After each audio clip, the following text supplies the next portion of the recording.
Algunas veces creía que la rotación del cielo era simplemente el despertar de la conciencia.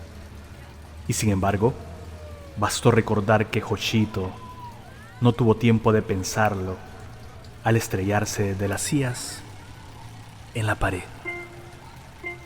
Soy Fabricio Estrada y le doy la bienvenida a su podcast Bitácora del Párvulo.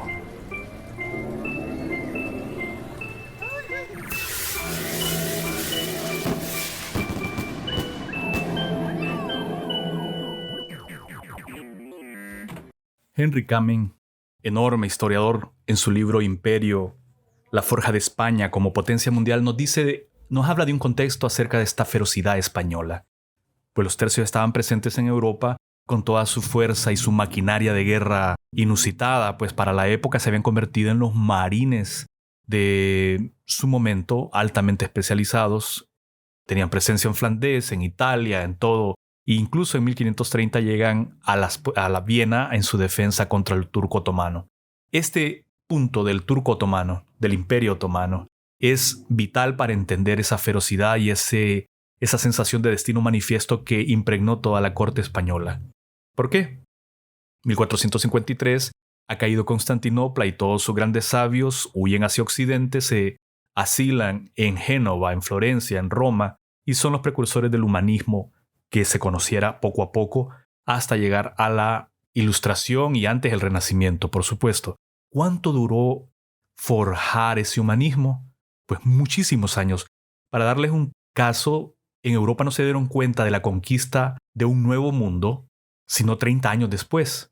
¿Qué ocurrió durante esos 30 años? España estaba sola haciendo lo que le venía en gana. Poco a poco, los grandes estados, los grandes reinos de Europa se fueron dando cuenta de la enorme riqueza que había encontrado España y se fueron sumando en forma de piratería, disputándoles los puertos de costas a lo largo de todo el continente americano.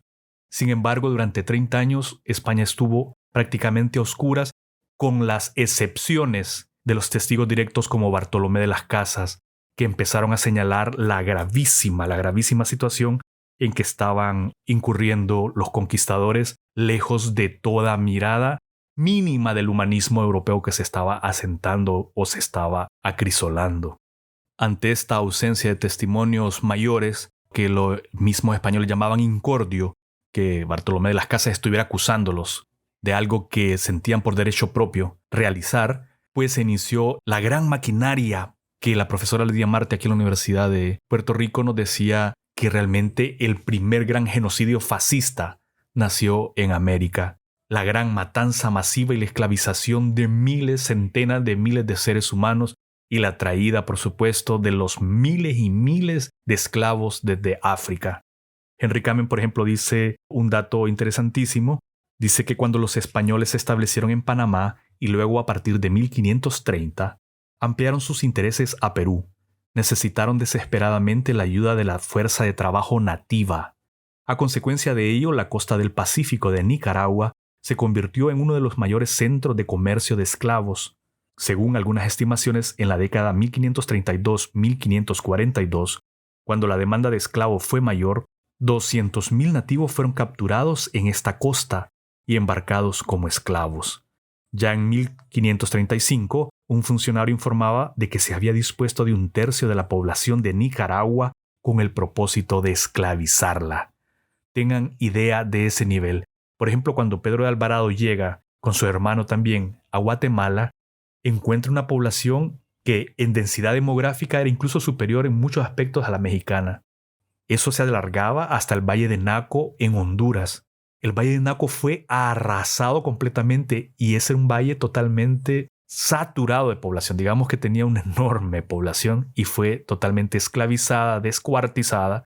Y ya sabemos lo que pasó. Honduras quedó en una total desolación con una baja de población que duró siglos y siglos y hasta la fecha se está recuperando supuestamente lo que había en índice en aquellos tiempos. Estos someros detalles, dice Henry Kamen, demuestran más allá de cualquier posibilidad de controversia que fueron los pueblos indígenas del Nuevo Mundo los que con su fuerza de trabajo y con su vida contribuyeron principalmente a hacer posible la consolidación de la presencia europea.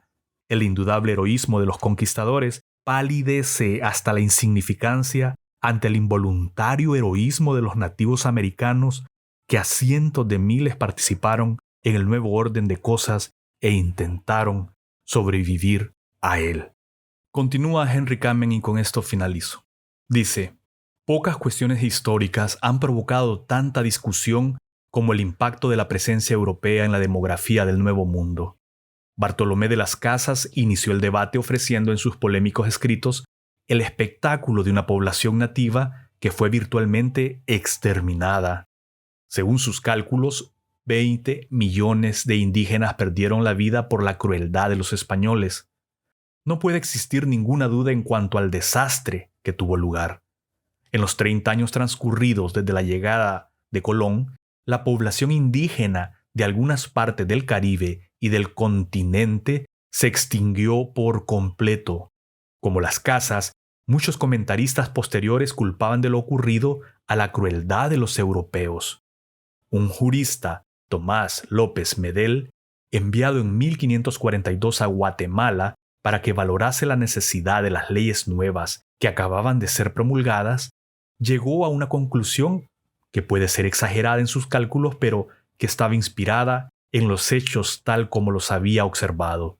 Dice, el nuevo mundo de las Indias hace al viejo de acá cargo de 5 o 6 millones de hombres y mujeres que han muerto y asolado con las guerras y conquistas que allá se trabaron y siguieron, y con otros malos tratamientos y muertes procuradas con grande crueldad, y por ocasiones dadas muy próximas por ello, y por los excesivos trabajos de minas, cargas, servicios personales, y en otras muchas maneras en que la insaciable codicia de los hombres del mundo de acá ponía y puso a aquellas miserables gentes de las Indias. Eso es lo que dice Tomás López Medel. Y Henry Kamen termina diciendo la crueldad que emplearon los españoles es incontrovertible. Fue despiadada, brutal, y el régimen colonial jamás llegó a tenerla bajo control. Los españoles, por supuesto, no tenían interés alguno en destruir a los nativos. Hacerlo, evidentemente, habría socavado su institución básica, es decir, la encomienda. Sin embargo, con el fin de establecerse en algún territorio y por motivos de seguridad, no vacilaban en emplear una violencia extrema. El maltrato de los colonos, muy extendido y siempre pernicioso, fue lo suficientemente terrible como para que el fraile franciscano Toribio de Motolinia, en su Historia de los Indios de la Nueva España, 1541, lo incluyese en las 10 plagas que habían destruido a la nación nahua. Los ejemplos de crueldad son interminables. Durante la guerra de 1536 contra Manco Cápac, en Perú, los españoles del distrito de Jauja, según uno de ellos que tomó parte de la acción, capturaron a 100 indios vivos, cortaron los brazos de algunos y las narices de otros, y los pechos de las mujeres, y entonces los enviaron al enemigo. En 1546, cuando los españoles colonizaban la región de Mérida, en Yucatán, los mayas los atacaron y mataron a 15 o 20 colonos. En un contraataque, los encomendaderos mataron a cientos de mayas, esclavizaron a unos 2000, quemaron a 6 de sus sacerdotes y ahorcaron a las mujeres. Y después lo que viene con los esclavos africanos es inconcebible. Ya en las plantaciones eran especies de campos de concentración que Primo Levi apenas habría intuido a la hora de escribir sus memorias de los campos de concentración nazis.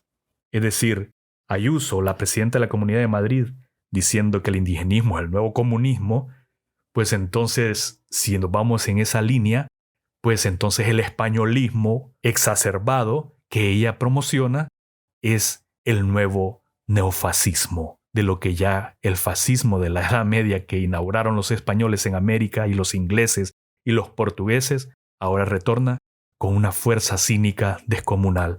Este fue el episodio 58 de Bitácora del Párvulo. Espero haber dado una reflexión acerca de la continua y patética defensa de la crueldad que hacen todavía algunos europeos, no todos por supuesto, y que viene a causa de las declaraciones del Papa Francisco en Roma diciendo que la Iglesia se disculpaba por los pecados y enormes crueldades que la Iglesia cometió durante la conquista en México, algo que el presidente López Obrador ha tenido sobre la picota en los últimos meses de conmemoración de la caída de Tenochtitlan.